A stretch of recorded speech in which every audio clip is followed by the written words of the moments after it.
Dans les quartiers traversés par la rivière Thiémé, à chaque fois que la pluie s'annonce, l'inquiétude ronge tout le monde, sans exception aucune.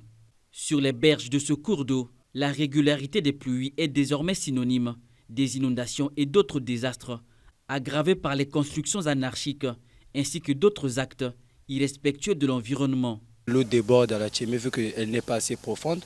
Donc quand ça déborde, ça vient, ça rentre dans les maisons et puis ça gaspille. On regarde comment les gens ont déserté des parcelles comme ça. Vous vous imaginez une personne qui achète une parcelle et puis quitter comme ça?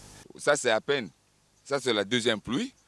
Vous voyez l'eau là au niveau du pont, il y a environ au moins 70 cm de la chaussée qu'on traversait l'eau. Mais sinon, on est en train de passer sur les bordures. Ce n'est pas quelque chose de bon.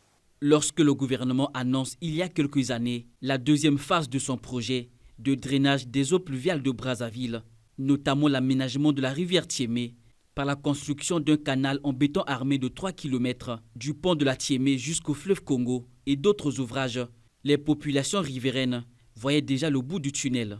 Mais le projet tardant à se réaliser, les indignations, c'est dans tous les quartiers concernés. Le curage sur la Thiémé, c'est beau.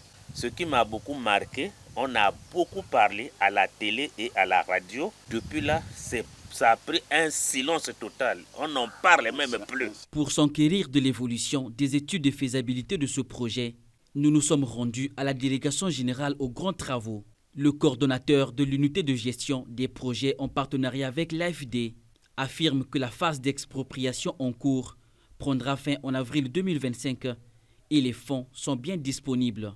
Lorsque vous avez un projet qui occasionne les déplacements de plus de 200 personnes, les gens doivent être indemnisés, mais de manière juste et équitable. Pendant cette période, il y aura des indemnisations, on va libérer les emprises pour permettre à l'entreprise qui aura la charge des travaux de s'installer et de commencer ses travaux.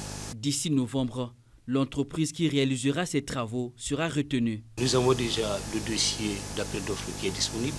On a 3 entreprises préqualifiées pour les travaux. Nous allons lancer en parallèle de la mise en œuvre de part la procédure de recrutement de l'entreprise qui sera chargée d'exécuter les travaux. Après toutes ces étapes préparatoires, le début des travaux d'aménagement de la rivière Thiémé est fixé pour juillet 2025. Des travaux qui vont durer 2 ans.